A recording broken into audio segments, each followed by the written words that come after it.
And of course, the SCGWOR runs. Yeah. So basically, he's Jun, but instead of Vampire Nighthawk, he wants to play Wolfier Adventure, which is a lot better in this matchup. Yeah, definitely, right? Yeah. Their generation. Yeah. Coming out as a surprise. Oh, and Griffin with a great start. Turn 2 Farseek. Yeah, winning the play and having a Farseek is like a double time lock for in a lot of matchups. All right, so he fetches up a Blood Crypt, passes the turn. And it looks like Nico is just going to play a Glacial Fortress. And again, we saw this a lot on camera so far. We saw where players don't have any other Ravnica Shock lands, and they have this draw with multiple of the M10 lands, and they're all coming into play tapped, and it's really slowing down their game. Yeah. And you know, you can see here Griffin has access to 4 mana, while Nico just has 1. So he can't syncopate anything, he can't Essence Scatter. He just has to take whatever Griffin throws out here. So he just runs out an Olivia. Yeah, I like it. And he'll pass the turn. Nico kind of shrugs. He's like, yep, all right. No 4 spikes in standard nowadays. Let's see if he has an answer. I see a couple of Azorius Charms, I believe. Yeah, wow. Think twice. Nico's hand is really good. Yeah, he's just lacking a couple of lands, right? Yeah. But he has Think Twice and Augur of Bolas to as cards that can replace themselves. He has even the Azorius Charm if he wants to cycle it. Yeah. So it looks like Griffin's going to bash in for 3 here. I think Nico will probably take it. No, I was wrong. He has Azorius Charm. What do you think about that play? I don't really like it just because he doesn't have that 4th land. I would way rather Think Twice. Yeah, it's a little risky, right? Yeah. Like we saw Costa do a couple rounds ago, he took a few hits from the Olivia. Exactly. So maybe Nico showing. Well, it worked out for him. It did. It's not a shock land still, but he'll still have access to 3 mana. Right. And do you think there's any argument for Nico before he plays a land just to go Think Twice main phase, and then hope to draw a shock land and go shock land Augur or something like that? I think that's just such a low percentage chance that no, I wouldn't have done it. Well, what's the drawback? Because what if you want to cast an Azorius Charm during your opponent's turn? What if you want to bluff, say, a counter spell, something like that? I guess. Like, what if you tap out and your opponent untaps and plays Garrick because you've tapped out? Okay, that's fair. Yeah. So it's more of a bluffing aspect. Yeah, I think so. Okay, that's definitely reasonable. I could get behind that. But the Wolfier Avenger comes down at the end of turn for Griffin, bashes Nico for 3. Stomping ground. I wonder if he'll run out this Olivia here. It's kind of unique because Griffin did have a Cavern of Souls in his hand, I believe. Huh. It's pretty strange. I mean, his one of Cavern of Souls, and he paid the 2 life, I guess, solely because he wants to regenerate the Wolfier Silverheart from the Supreme Verdict. But the whole question is the Cavern of Souls. Why not play the Cavern? Yeah, the only logic I could think about there is maybe Griffin wants to wait until he draws a Thragtusk. That way he can resolve his one of the most important threats. Okay, that's fair. I think Olivia's pretty good here too. Yeah, you know? it is. There's an Augur. It looks like he hit a Turn and Burn. That's great. What is that other blue card? Is that a Snapcaster? I don't know. Maybe either way, we'll never know. No. Yeah. We'll have to ask him after the match. Yeah. So Turn and Burn for Nico. Still no land though. He's just going to sit on his Azorius Charm and whatever other 2 mana instance he has. Griffin doesn't shoot the Augur. What do you think about that? I don't know what he's playing around there. Searing Spirit, that's what he's playing around. Most people don't play it though anymore, yeah. War Leader's Helix and Turn Burn have kind of replaced that card. Yeah, definitely. I think I just would have shot there. I would have got greedy. I mean, it's obviously easy for us to say what we would do. I mean, if you guys are watching at home, would you shoot? Would you not shoot? I mean, sometimes it's tough to answer honestly because you know one of the player's hands. Regardless, Griffin bashed in with both the Olivia and the Wolfier Avenger. I always want to call it Wolfier Silverheart. Yeah. I'm like, yo, he attacked with the Wolfier Silverheart, but it's not really. It's really on a Wolfier Avenger. Yep, so now Griffin shoots the Augur, 4/4 Olivia, and 3/3 Wolfier. That's a big chunk out of Nico's life total. All right. There's the Azorius Charm. Did you ever hear the song by Notorious B.I.G.? Azorius. Yeah, it's my favorite. He was a big Magic player. Yeah. He liked the Azorius Guild. But it looks like Griffin has a Putrefy and Farseek. And it's kind of interesting because I want to play Farseek, right? So why not Farseek before the attack? Just in case an Azorius Charm happens, because now you can't play Farseek. Right. Yeah, no, that's a good point. And especially cards like that, like I like the Azorius Charm. It's easy not to think about them because they're in his hand. They're not on the board. Yeah, these are all minor like plays, but this is what will separate maybe someone from going 8-2 at one of these events to someone going 8-101 or 9-1 and making top 8. Right. You So- know, I've known so many players who just go X2 at every event. You know, they pick up a couple losses and they're good enough to go X2 at most events, but just can't quite break through. And a lot of times it's little stuff like that. Yeah, well, I think this would be really good, regardless if Griffin wins this game, this match, or the tournament. I think Griffin will go back and watch, and he'll say, you know what? Some of these plays might have chosen done differently, and he'll definitely learn from it. So it's really cool. I mean, if you want to come out to an SCG Open just for the off chance of you guys getting a feature match, you know? And you know, especially as rounds go later, and less people are in contention for the tournament, we can feature some people who might not be in contention anymore. You know, say the last round, the second to last round. Sure, but most of the time when we do feature it, it's one of the more exciting games where they are X-1 or X-0. I don't think when they're X-1 because they're really playing for it, you know? Playing their hearts out. Yeah, meanwhile, back to the wall. Griffin finally uses that cavern, does name Vampire, slams down Olivia, and I think Nico's just going to flash in that Restoration Angel. Let's see what he finds off that Augur Bolus. I think he's going to go like land, Snapcaster. What do you think? I think he's going to go land Sphinx Revelation, yeah. Well, I was wrong, Nico. That's probably one of the better hits you can have right there. Yeah. Great for Nico. He wants a land right here. Yeah, he really does. And he gets to the Azorius Charm. His fourth of the match, and really not what normally he needs. Azorius Charm, people have been cutting and trimming down to like 3 because they say, you know what, I only cycle my Azorius Charm. I never put a creature back on top. Right. But here, they actually are putting creatures back on top. Yeah, Nico has to use them really defensively because of that turn 3 Olivia on the play from Griffin. He's on the back foot now. So right now he's a grip full of spells, but he can't really play 2 spells in 1 turn unless he wants to say like squander half of the turn and burn or something like that. All right, so he just wants to kill the Olivia, but what's going to happen is Griffin's going to just get a shot off. I mean, it's fine to get a shot off. It's not going to do anything. Right. But he would much rather... Yeah, keep up regeneration mana. It looked like he was tapping for it, so Yeah. I was like, all right. I guess he wants to putrefy. All right, so he's going to putrefy the Restoration Angel. That seems a lot better. Yeah. So, but now Griffin down to 1 card in hand. He really see needs what a he draws. Keswick Wolf run. Oh, Bonfire. For but only- only for 3? Wow. Why only for 3? I think Oh, Griffin's now- saying, hold on, maybe for more. Yeah, I don't know. It looked like he did it for 3. Yeah. And maybe they heard us from all the way over here. They're like, oh, Gerard said no for more. So Nico takes 6 down to 5 and 3 down to 2. 2, yeah. Now his hand is loaded, including Sphinx's Revelation. And I think, did he have a War Leader's Helix or no? he did, yeah. Oh, really? So this is really bad that he tapped out. I wouldn't have done it for the whole amount. I would have done it for 4. Yeah. Leftover regeneration. And I think this might cost Griffin, I don't want to say the game. The chance at the game, But for sure. yeah, definitely the chance at a game. So, Now Griffin just has land. Let's see what he draws. Not a bonfire. Oh, it's a Wolf Run. Wow. I would probably hold that Wolf Run and kind of slow roll it. Yeah.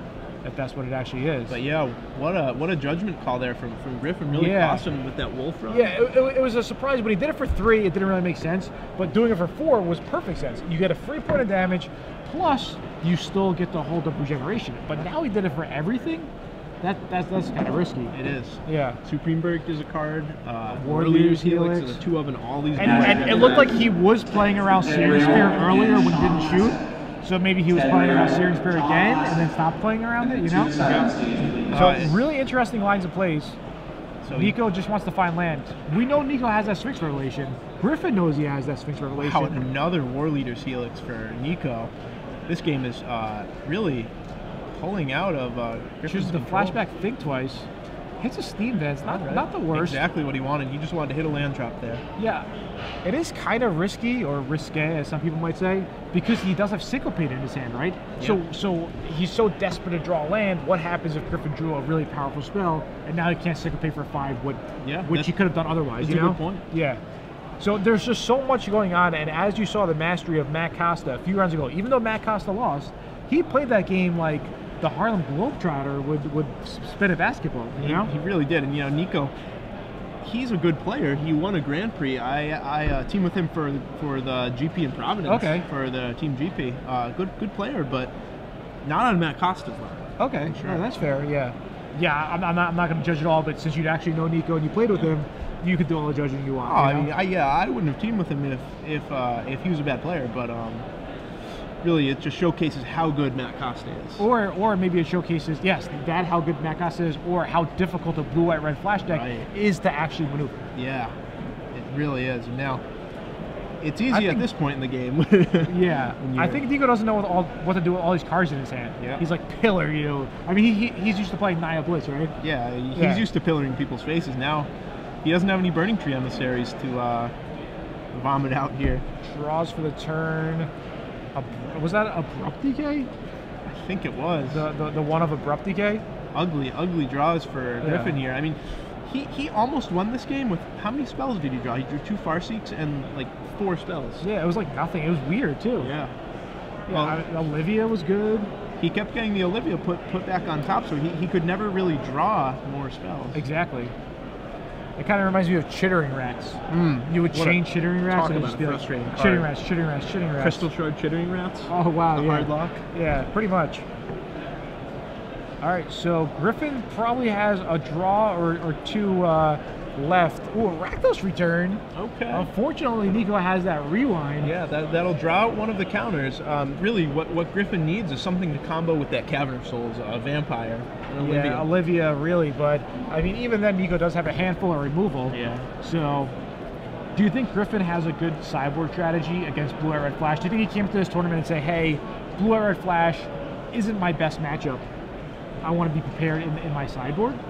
I don't know. It looks like a pretty stock Jund sideboard. One thing that really jumps out at me, only 1 Underworld connections. We've seen people have 2 or even 3 today. Sure. Only the 1. Yeah.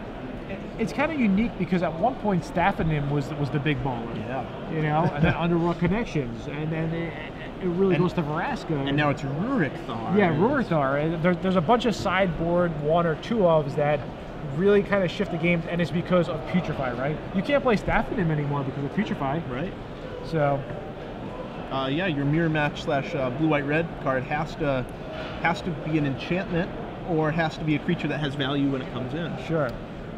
All right, so Griffin will just pass a turn, and I think Nico's probably going to War Leader's Helix Griffin. Untap, turn and burn, maybe finish it off with a Snapcaster Mage. We'll see how this game plays out. Is that another Sphinx Revelation? So Nico's in complete control of this game, and this is why Jund is really frustrating to play sometimes, and why I have never been a fan of it. I think if you don't play it masterfully like Reduke, it's a super high variance deck, and sometimes you just get to the point of the game where you're completely helpless, and you just want to take your deck and like throw it in the trash. Like literally, you're like, forget this deck. Yeah, I mean, you know, it's like we can see here. He's drawn Abrupt Decay, Pillar in the past 5 turns. Even Rakdos Return's not doing anything here. Yeah. Griffin's biggest concern is how much am I going to Rakdos Return for? And Nico's like, well, it doesn't even matter because I have Syncopate, right. You know? I'll tap 2 mana in response. Yeah, I don't even know what made Nico think so long. You know, he's like, should I discard my hand or pay 2? I want to do everything I could to impress Zach Hall because I know he's watching me. So Sphinx's Revelation fired off at the end of turn by Nico. Finds a Snapcaster. And if I'm Griffin, I would have scooped like 2 turns ago here. Yeah, well, the thing is that lots of times, you know, maybe Griffin never had a feature match before. He wants to get full value. He wants to, you know, be in the spotlight, which is awesome because he is doing well. He's 4-1. You know, right now, over half the competitors are completely eliminated. That's right. You know, they're doing side events or whatever, and you know, Griffin's still in top 8 contention here.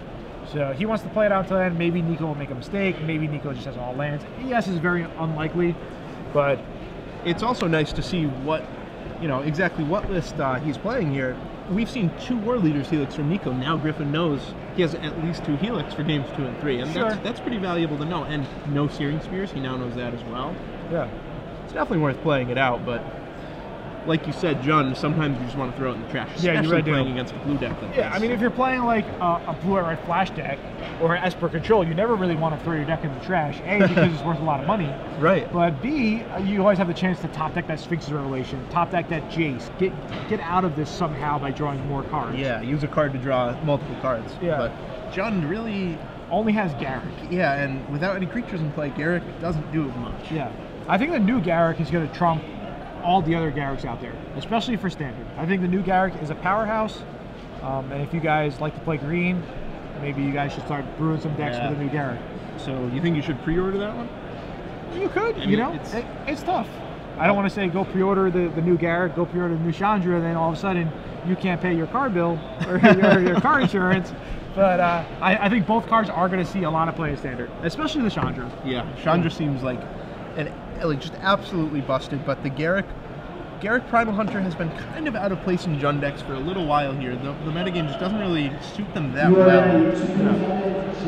I'm excited to see the new one in action. Yeah. All right. So Griffin's trying to work Nico over with Olivia, but hey, Nico's just like, I have this Restoration Angel, and then finally Griffin's like, all right, I'll give you game one. You got this one, buddy. Yeah. You can have it. All right. So they're going to sideboard. What do you think, if you had to guess? If you had to use all your Magic experience, what is Griffin going to bring in to try to defeat Nico in 2 straight games? Well, Griffin has a lot of tools. I think he's going to bring in 2 Rurik Thar. He's going to bring in Underworld Connections. He's going to bring in 3 Lilianas, a Rakdos Return, 2 Duress. He might not even have room to bring in 2 Ground Seal, but if he has room, he'll bring in those 2. Yeah, I think a lot of players have a misconception that Liliana is very good against these control decks. Lots of times it's not. If you're not playing it on turn 3 or turn 4, it doesn't really do that much. What are you going to do? Make them sack an Augur Bolus? Right. What are you going to do? Make them discard a card when you also have a discard card, and they're going to have way more cards than you because of Sphinx Revelation, because of Think Twice, because of Snapcaster Mage, because of Augur Bolus. So Liliana of the Veil is not really positioned well right now in Standard, and pretty soon it's going to be rotating out. Also, Liliana of the Veil has been dying down in Legacy, which is pretty crazy because Liliana of the Veil went from a $15 or $20 card all the way up to a $60 card. Right. You know, people wanted it so bad. Star City was out of stock on Lilianas. You know, and Star City has everything. You know, so it's really weird how just month by month cards fluctuate in price, cards fluctuate in the metagame. So I think that's why Magic, especially Standard, is so awesome. Because everything's changing. It's kind of like the stock market, right? One day everybody wants Google. What's the metagame on Google? What are we going to do? We're going to buy, we're going to short it, we're going to long it, whatever you call it. But in Magic, it's pretty much the same thing. And because SCG has events every week, because there's so many Grand Prix, because Magic Online now has the Moto Championships, I think they finally got the Moto Championships down right. You need 35 qualifier points to qualify. They're having big events. They're having big events every month, every week. They're having PTQs. There's PTQs today on Magic Online. So the more big events, the more people want to play, because that's why we play Magic, right? We play for the fun, but we also play for the competitiveness. Yeah, I mean, you know, everyone who wants to win a Magic tournament is not playing for the money. I've said that before, and it's just, you know, you want to win, you want that trophy. Yeah. I know Nico wants that trophy. He wants to add another one. He doesn't care about the money. He has a job. He could be at his job right now working overtime. Yeah, but I mean, Magic's fun, and the competitive part is really cool. Sure, you could, you know, want to take it step by step. First, go to your local store to draft. But after you won a couple of drafts at your local store, you're looking into the Star City events. You're like, hey, there's an IQ at this other store. I'm going to go try to compete. All of a sudden, you win the IQ, and you got to prep for the Invitational. And that's a huge event if you've never been to one, too. And prepping for a tournament like the Invitational is really fun, is really cool, because you get to practice with your friends. Even if your friends aren't qualified, they're trying to help you. Right, they'll still want to play Standard with you because Standard is the format. Yeah, so I actually like it now because for a while, my area in Jersey really died out. All the old school players like Osip, John Sani, Eugene Harvey, they all drifted apart. They moved, whatnot, and stopped playing Magic, and I really didn't have anybody to play with. And I'm one of the unique exceptions, I would say, where, you know, I started on the Pro Tour back in, I think I qualified for my first one in like 2000. And I just didn't want to stop, you know? And I want to keep playing, and now there's a whole new young group of players. Someone like Eric Smith, someone like Ryan Frainer, who has success in the Star City Open. I get to play with them, and it's fun, you know? Yeah, I mean, the Star City Open Series, it has done so much for Magic. It's like, you know, before it was like, yeah, there's a Grand Prix every third weekend. Now, there are multiple tournaments every single weekend. Yeah. You can go to a GP or a Star City Open. You can go to an IQ or an Open 3 hours further away. You know, there's a lot of things going on. Yep. All right, and we're back in action here. Nico won the first game, so that means Griffin will be on the play. He's looking at his hand. He decided to keep Nico mulligans, and this is where everything I just said makes no sense, because Nico's on the mulligan, and Griffin has a Liliana in his hand with the mana to cast it, it looks like. Yeah. So, sure, you know, you look like a genius when you have turn 3 Liliana against your opponent who mulligans, but overall, I honestly think Liliana kind of got overhyped. Yeah, especially when they're holding or rather when they're holding the Resto Angel for just the right moment. Yeah. You tap out for Liliana, you tap low for Liliana. Well, that's the right moment right there. Yeah. You bring Liliana to 1. She doesn't really do anything. Yeah, I've seen people lose games before because they played Liliana and they discarded something that they needed, and their opponent's like, all right, discard land. I had nothing anyway. Like you said, Restoration Angel, and that's the end of it. Yeah, trade a spell for a land. Yeah, that's pretty important when you have no way to recoup that card advantage.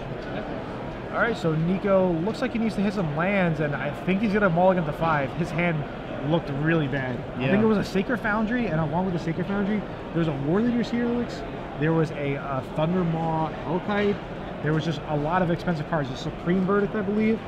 So yeah, just definitely not a capable hand there. Only 1 land. This is pretty much exactly what happened to Joe Larson, right?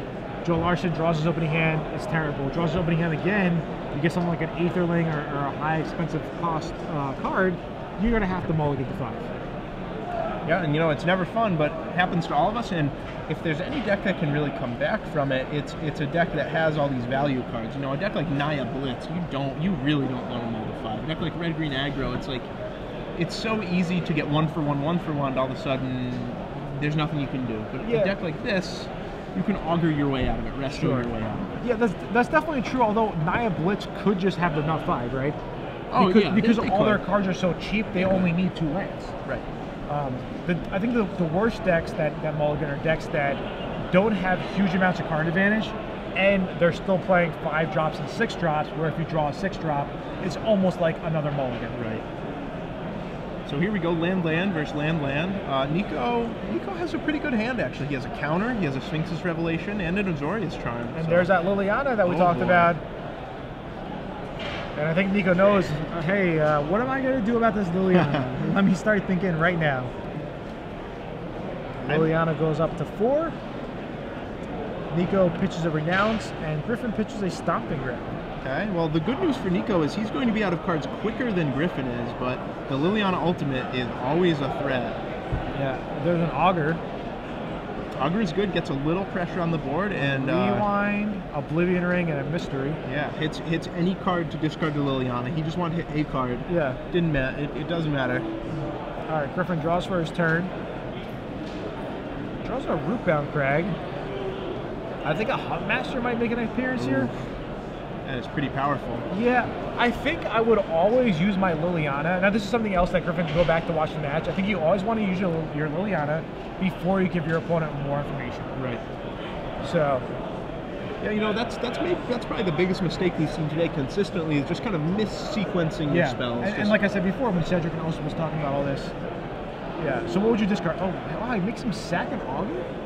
Okay. I mean, the Augur does hold off the Huntmaster and Wolf. I think Griffin was really concerned about Restoration Angel. Okay, yeah. I think I just would have kept picking up Liliana. What do you think there? Yeah, I was surprised when he made him sacrifice too. I just assumed he was going to take up. You know, that's a good way to lose a game you have a pretty good lock on, is to let your opponent resto the Augur. Sure. Deal with your Liliana. Okay. But a very aggressive play. Yeah, land number 5 for Griffin. He's going to drop a Thragtusk here. Yeah, that's pretty good. And what Nico needs is a Soul Ransom. Yeah, he does, right? Nico just sitting with counter, Thundermaw. Yeah, Rewind or Syncopate's not going to do too much here.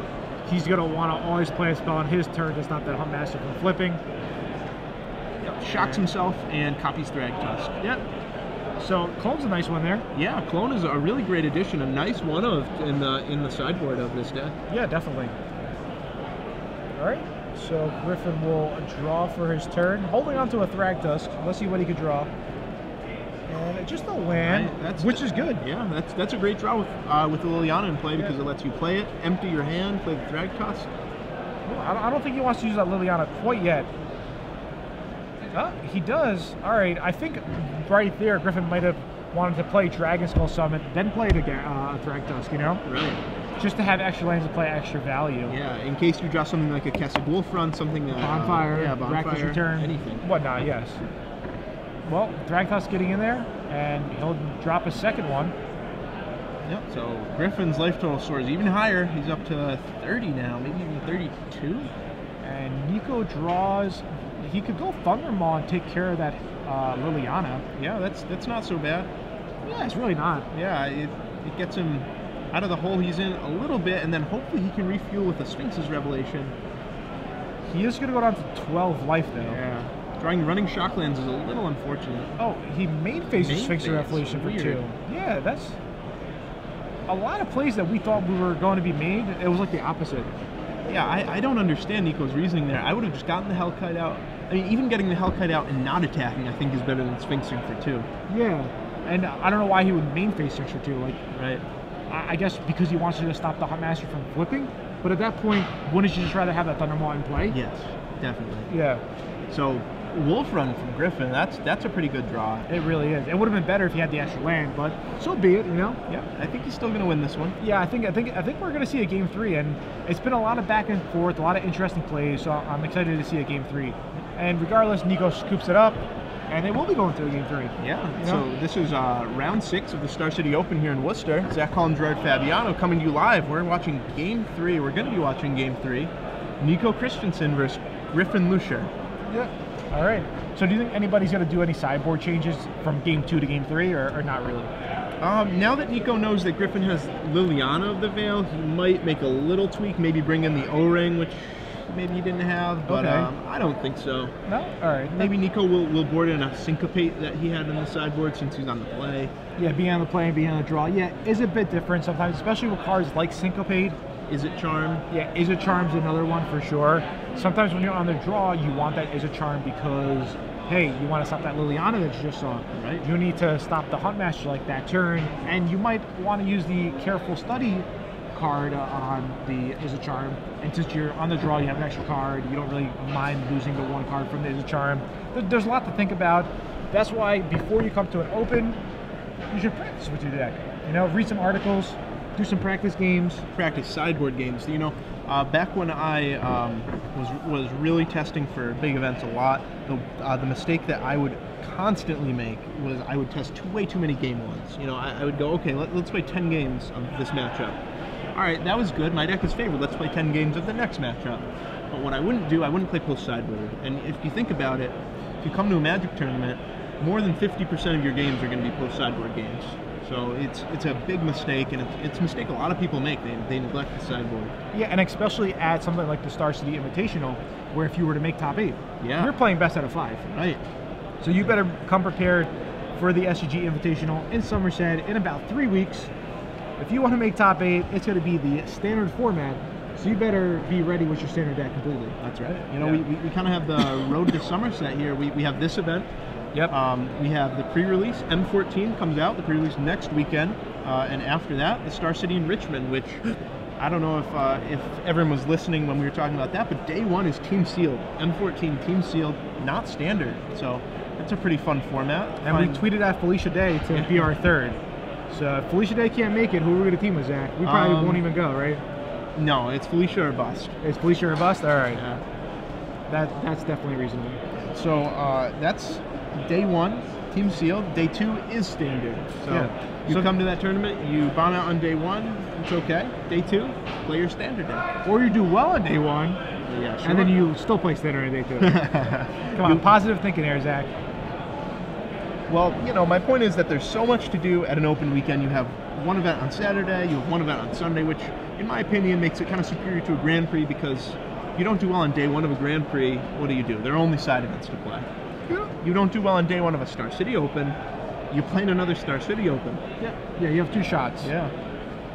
All right, so Griffin will be on the draw here. Nico is going to be on the play.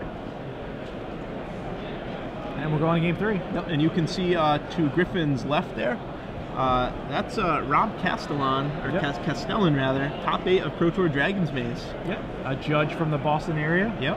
Has a brother as well who plays Magic. His brother doesn't have a beard though like that. Not many people can have a beard like that. Impressive beard.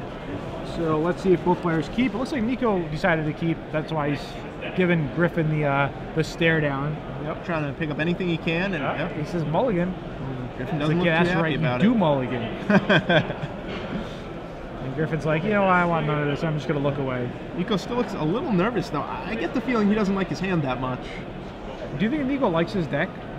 You know Nico pretty well. No, I don't think he does. Nico's way more comfortable playing an aggressive deck. Yeah, okay. I know Dave Shields, Adam Snook have been trying to get him onto the control bandwagon, onto the control train for a while there, but I don't know. Nico's always way more comfortable with an aggro deck in his hands. When you teamed with him at Providence, did you give him the aggro limited deck? We did. We gave him the virtually mono red deck. Okay. And did he succeed with it, or he did pretty well? I think he went he had 2 losses. Okay, so X2. That's pretty strong. So if it was just him, he would have made day 2. Yeah, that hand looks kind of ugly. Putrefy, Farseek, wow. Garrick, Rakdos return, and 1 land. Forest? I've never seen a worse hand than that in my life. Please, no? Griffin, mulligan. I don't know. I mean, I like the 1 Forest a lot more than I like the 1 Swamp that a lot of people play in Junk. Yeah. I mean, the Forest can at least cast a Farseek. Exactly. I think that's what's really important. I don't know why Griffin's thinking about this. He can't keep this hand, can he? I think the Putrefies, if the Putrefies were something else, I think he could. Yeah. If the Putrefy... Maybe like a Wolfear Avenger or something. Yeah, Wolfear Avenger, like Huntmaster, where it's actually something really nice. But Putrefies could just be... Right, like you have to have at least 1 or 2 kill spells in your deck post sideboard, but you want to draw into those like turn 6. Yeah, and I mean, in general, Putrefy isn't the best card against Blue Eye Red Flash anyway. Right, it's probably one of Griffin's worst cards in the matchup. I mean, he has to have it because of Thundermaw Hellkite, but other than Thundermaw Hellkite and, you know, Restoration Angel, he doesn't really want to kill a Augur Bolus. No. He doesn't want to kill a Snapcaster Mage. He doesn't even really want to kill a Restoration Angel. It's only for those Thundermaws, right? Yeah, because a Restoration Angel, there's a good chance it already gains some value. Yeah. And ideally, the 3 life wouldn't be that big of a deal, right. But sometimes Huntmaster with haste 5/5, you definitely have to get rid of it. So here we go. Griffin Lussier on 5 cards is going to have to beat Nico Christiansen's Flash deck, who kept 7. Oh man, 0 lands. 0 lands. So Griffin's going to 4. And Nico, it's your lucky day, buddy. Well, I mean, it's not over. Now, do you think in Nico's head, Nico's like thinking he's got the match? Because lots of times players do that, and they either play in a way where they're so scared they lose, or they play so sloppily because they're like, yeah, whatever, he's on 4. You know, how do you approach someone mulling into 4 for all the players out there who, you know, might have not experienced it yet at a high-level tournament? Well, I think in Nico's mind, he's already tweeting that he's 5-1 and he's already in the concession line, but you can't count Griffin out. Yeah. The Jund deck's really powerful, and he's on the play. All he needs is a Farseek and an Olivia, or a Farseek and a Liliana. I mean, he's back in it. I mean, it's a long shot, but... Now, what do you think Griffin's thinking? Griffin is thinking, please let me draw Liliana. Please let me draw Underworld Connections. Oh, Underworld Connections, yeah. That could definitely get him out of it. I think Griffin is thinking, why me? We'll see. All right, so he's going to lay out his 4-card hand. Now, if he has no land, you have to go to 3. But if you have 1 land, you keep. Oh, wow. Yeah, land, Farseek, land. This hand's insane. That's a great draw. Yeah. Oh, Liliana? Wow. Jeez. Woodland Cemetery. Oh, okay. So, Stomping Ground into Woodland Cemetery, it looks like. Farseek, Huntmaster, Liliana. Yeah, that seems pretty strong. Does Nico have a counter? That's the question. No, I don't think he does. It looks like he just has Think Twice. I mean, he has Counterflux, but he can't use it for turn 2 there. Right. So Griffin has a great draw. He is on 4 cards, but at the same time, that's exactly a really good what he 4. needs. Yeah, I'm surprised. All right, so Nico just cycles it with his Think Twice. He'll draw. And he draws a Restoration Angel. Great draw. Yeah, I'm sure Nico's happy. Any threat, when your opponent mulligans to 4, you want to make sure you have a threat. Right. The longer the game goes when you're on 4 cards, the better. Yeah, usually, unless you're like a 9 blitz deck and you can just kill him straight up. Right. There's a Cabin of Souls. That could help. What would you run out here? Would you do Liliana? I would. I would play Liliana. Yeah, he just has to. Yeah, it's just far. It was only Liliana or Farseek. I was thinking the Cavern can help, but he wants to obviously wait to see what he draws. If he draws a Thragtusk, he's named Beast. If he draws a Vampire, if he draws Olivia, he's named Vampire. I think what Griffin's plan is here is to get up to 6 mana versus Nico's 4. That way Nico won't be able to simply syncopate. So I can see the argument for Griffin's Farseek. I just would have ran out the Liliana. Well, also what Griffin could do could kind of out-of-sequence Nico's turns. So for example, on turn 4, if he plays the Liliana, Nico has to counter it, and unless he has Rewind, he can't go counter and Restoration Angel. Right. So to draw Sire of Insanity would be insane. Yeah, it would. Just imagine. I don't think he has any, unfortunately, no Sire of... Only Rorikthar, but when it comes to Rorikthar or Sire of Insanity, what do you prefer? Oh, Sire of Insanity seems so much better to me. It does, right? I love Sire of Insanity. The Rorikthar, it's like the Jund deck can't punish you for having to pay 6 life, but Sire of Insanity just takes it over. Takes the game over. All right, there's Liliana. All right, then they're confirming, you know, Cavern of Souls names Planeswalker. Yeah. I think Nico is probably fine with this. Yeah, for sure. He can flash in the resto. Okay, so he names Beast. Yeah, I think he just wants to flash in resto and then, you know, keep Liliana locked that way. Hold your counterflux for something more important like a Rakdos return. Right, or a Garrett or something like that. Yep. So Griffin discards Forest. No Restoration Angel. He must have big plans for that Liliana. I don't know. All right, so he ends up drawing a Sacred Foundry End and a Azorius Charm. Maybe his logic is that he's going to have to have 2 attacks no matter what, but I still don't like it. I would have gotten the resto out there. Yeah, well, he ends up paying 2 life to have access to 5 mana. And Griffin draws, what could it be? What could it be? Land. Rakdos return. Wow, that's... All right. Yeah. So now Nico has to use his counterflux this turn. Can't play the Restoration Angel yet again. So now it might get to a point where Restoration Angel can't actually take care of the Liliana without Restoration Angel dying. Yeah, and I really, really wonder what Griffin's logic is not playing the resto here. Nico's logic, Yeah. He might get punished for it. I don't know. No Thundermaw Hellkite in sight. Yeah, this is crazy. Griffin mulliganed to 4 this game, guys. Let's see if Griffin... This is a sick game. Yeah, Nico had just a land. Yeah. He really needed a spell there. Liliana's on 6 though. Nico's going to discard and then Sphinx's Revelation. No, he can't Sphinx's Revelation. He needs to get Angel out there, I think. Wow.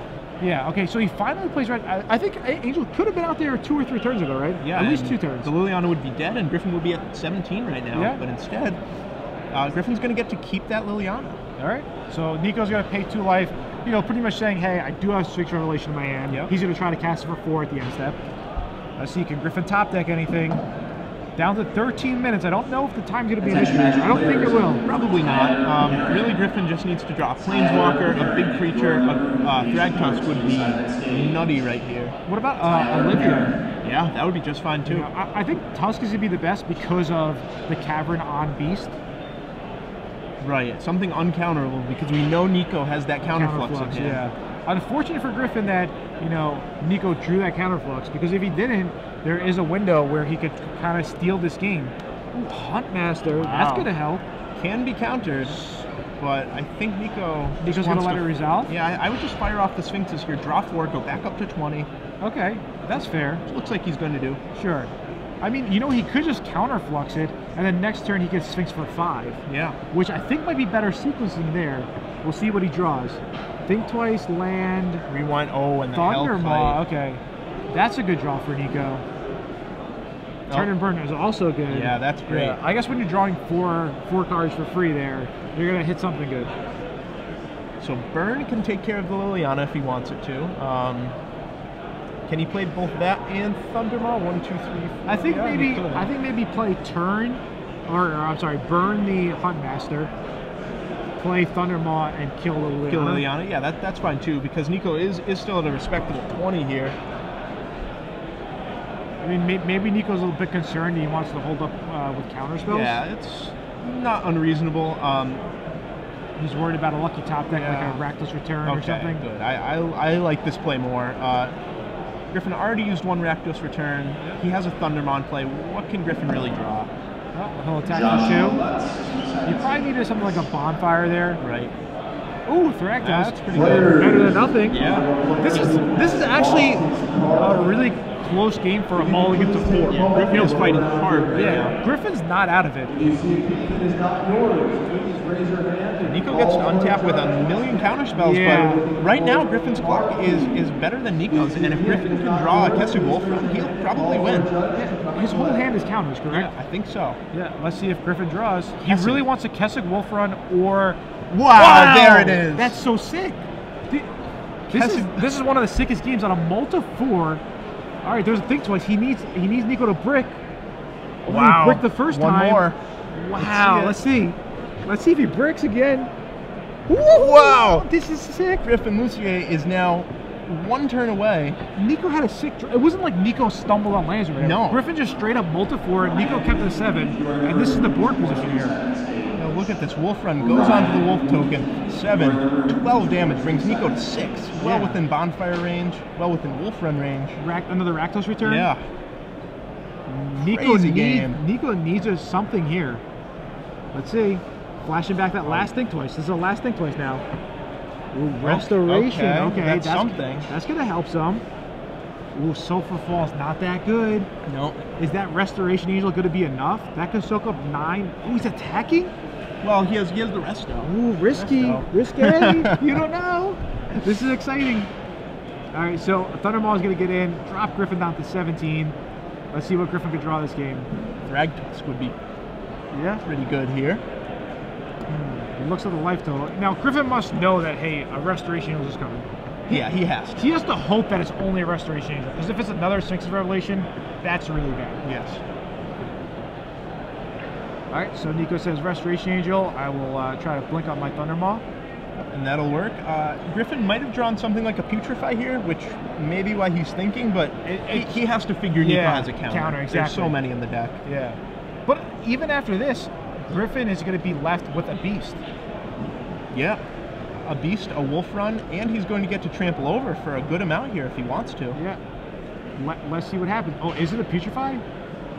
This is weird, because if he was going to Putrefy, wouldn't he want to Putrefy? Oh, I guess he wants with the Wolf Run trample. Yeah, with the Wolf to go for the win. That's fair. Yeah. And Nico, of course, has the counter. Yeah, he's definitely going to counter this. A ton of counters. All right, so there's a rewind. Nico will untap some lands. And now the Wolf Run will +2. That'll let him destroy the resto. Yep. No trample, so Nico will stay at 6, but with the Wolf Run in play, it doesn't matter. It doesn't matter. So this is it. This is the last turn for Nico. Yeah. Griffin on a multi-4. Man, I'm glued to the screen. This is insane. This is the best game we've seen all day. Yeah, for sure. All right, this is it. Zach, I'm gonna hold you. What's gonna happen? I think it's gonna be a cantrip. I think we're gonna have to sweat a little more. Sweat some more. What do you think Nico's thinking? Oh my God! That's Sacred insane. Foundry. I don't. Wow. Nico Christiansen loses to the Multifor on the play. What? Is he not gonna go for it? I think he is. Yeah. I think they both just kind of shrugged at each other. Does he do it? He does. That's for 3. Wow. Man. That's a sick game. Griffin Lussier wins. Congrats to Griffin. On the Multifor. That was a multi-4. That was an insane game. Ruben just walked away. He couldn't believe it. That game was sick. All right, and